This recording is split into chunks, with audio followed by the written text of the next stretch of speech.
usapan na yan, wala akong natatanggap dyan. So, maliwanag na maliwanag yung salita niya yun. Pero sabi ni Zaldico. So ito mga kababayan, sinasabi daw ni PBBM, nag-usap silang tatlo, Toby Chanco, PBBM at Martin Romualdez. Ha? Alam ni PBBM ang kalokohan ni Zaldico at ni Martin Romualdez. Sinasabi ngayon sa harap ni Toby Chanco, sinasabi ni PBBM sa harap ni Toby Chanco na wala daw siyang kasalanan, wala akong natatanggap. Tanong natin mga kababayan, bakit kaya ito sabihin ni PBBM sa harap ni Toby Chanco? Ito. Analyze natin ito. Yan yung katanungan din natin mga kababayan. Ito, patuloy muna natin. Congressman, you were listening to, I'm sure, pinakinggan niya yung sinabi ni Zaldico kanina. Yes. Sabi niya, yun daw yung mga utos sa kanila na nanggagaling kay Speaker, tinuturo ni Speaker daw na galing dun sa taas. Hindi daw mangyayari. Kasi you have to address this kasi ito sinasabi rin yung mga critics ni Presidente na sinasabi na the buck does not stop with the Speaker.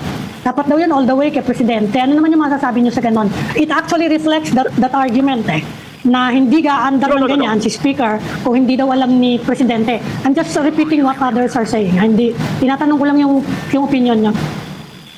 Yes, I understand that that's what others will say. I understand that that's what they would try to conclude. Kaya nga, admittedly, napakahirap nung sitwasyon dahil in this case, dahil yan ang natural isip ng tao, the President would have to prove na hindi totoo yan, no? But I hope people will believe me. I can give the exact date, no? It was in the afternoon of November 24, 2020. November 24 ito mga kababayan, 2024, tandaan ninyong date na ito. November 24, 2024. Last year, mag-iisang taon na mga kababayan ha.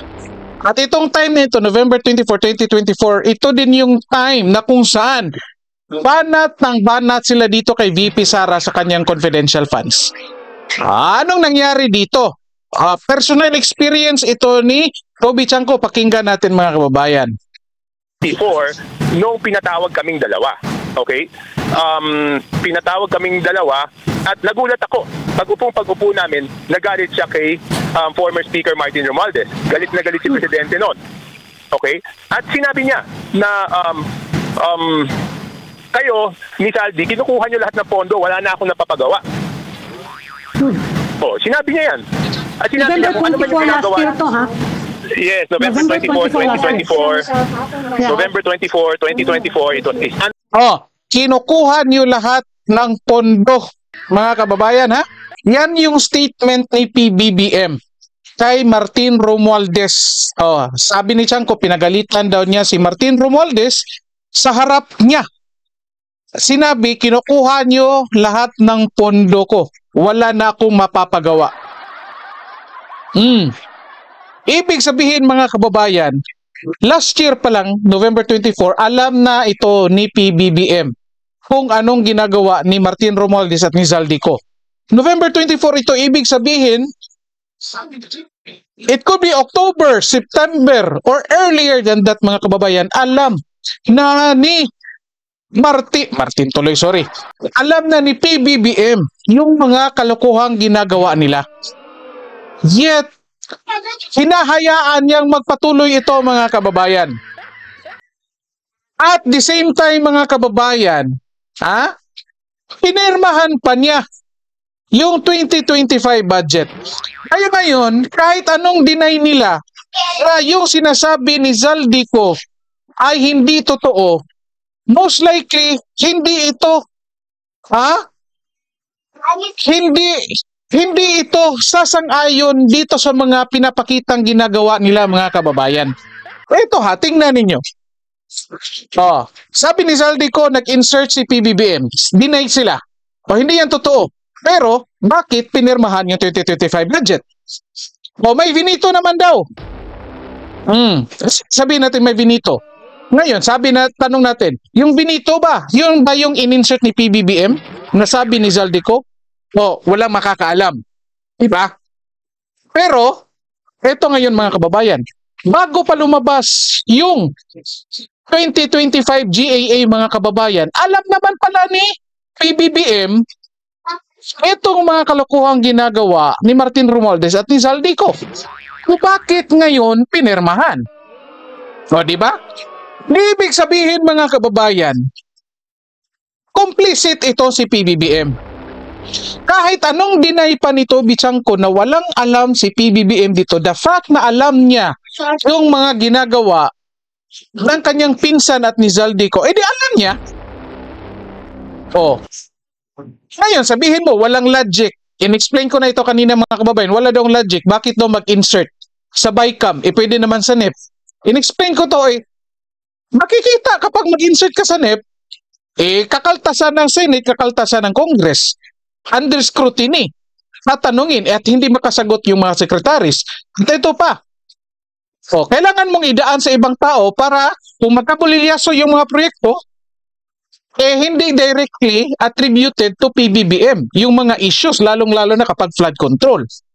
Kailangan mayroong isang taong fall guy, kagaya ni Zaldico. Again, hindi natin pinagtatanggol si Zaldico dito mga kababayan. Kasi ito malinaw na itong tatlong to, nakikita nating mastermind dito. Ha? At ito ngayon nagtuturuan.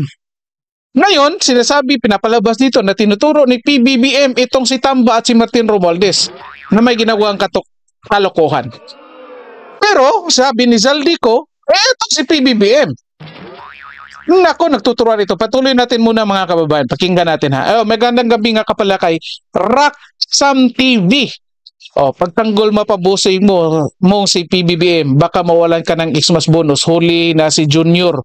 Huwag mo na pagtanggol. Ako. Hindi. Si Chanco pala. Sorry. Akala ko ako yung sinabihan mo, sir. Si Chanco pala. Kasi ito pinagtanggol talaga. Ito explain natin mamaya mga kababayan ha. At sagutin natin yung katanungan, bakit ginawa ito ni PBBM, pinagalitan si Martin Romualdez sa harap ni Toby Chanco?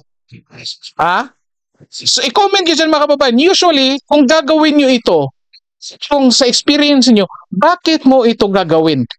Kapagalitan mo yung isang tao na may witness at magbabanggit ka, magsasabi ka, maglalabas ka ng linya na wala akong tinatanggap dyan. So usually, bakit mo gagawin yan? Explain natin. I-share ko sa inyo anong opinion ko dyan. Tutuloy muna natin ito mga kababayan. Monday, tinawag kaming, sa Bahay Pangulo. Bahay Pangulo, okay. Oo, kasi may Sunday lunch noon. May Sunday lunch noon, wala si speaker. He was, I think, in Tacloban. Yeah. So, tinawagan siya sa telepono at pinauwi siya. At pagdating niya, after lunch, I don't know exactly the time, pinapasok kami doon sa parang private study. Private study. Okay? Pag-upo namin doon, galit na galit siya. Sabi niya, kaharap niya si speaker. Kaming dalawa ni speaker sa harap niya. Okay. Anong reaction ni Martin? Hindi, ganito. Ang sabi niya, kayong dalawa ni Saldi, kayo nakuha ng pera sa executive. Wala na akong nagagawa dyan. At kung ano man yung ginagawa niyo, yung kalokohan, wala akong kinalaman dyan. Wala akong natatanggap dyan. Sabi niya, nakakasira kayo sa gobyerno ko. Dahil yung mga flagship projects hindi maipagawa, hindi maituloy, dahil nga binabawasan yung pondo.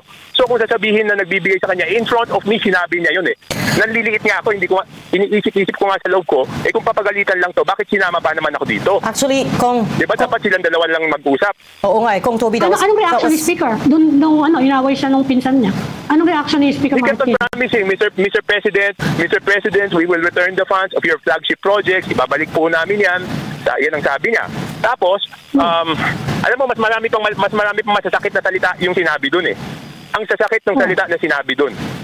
Sabi ko nga, paglabas ko ng meeting, siguro mga 1 oras kalahati kami, sinisermonan siya. Paglabas ko, nag-usap kami ni Martin, sabi niya, let's try to find out what's the problem. So, galit na galit. Pinangako niya kasi, hindi ganito, pinangako niya na ibabalik niya sa BICAM lahat ng tinanggal. Kaya mas nagalit pa noong January kasi nalaman, hindi naman binalik, binawasan palalo. Kaya nga. Kaya nga, bakit nagkaganon? Tapos, pinirmahan din, isa pang problema, pinirmahan kasi ni Sige, President kaya di ba Marcos yung budget. di ba ang nangyari nga nung January is tinanggal nga si Saldi. O, ganun nga mga kababayan eh. Di ba? Imagine ninyo. Kunwari ha, kung assuming totoo itong sinasabi ni Toby Chan, kung nagalit si PBBM, pinagalitan si Tamba sa harap niya, at sinabi, isoli niyo yung pera, yung mga ginagawa niyo, wala akong natatanggap dyan. Unang-una, alam ni PBBM may ginagawang kalokohan. Anong ginagawa ni PBBM?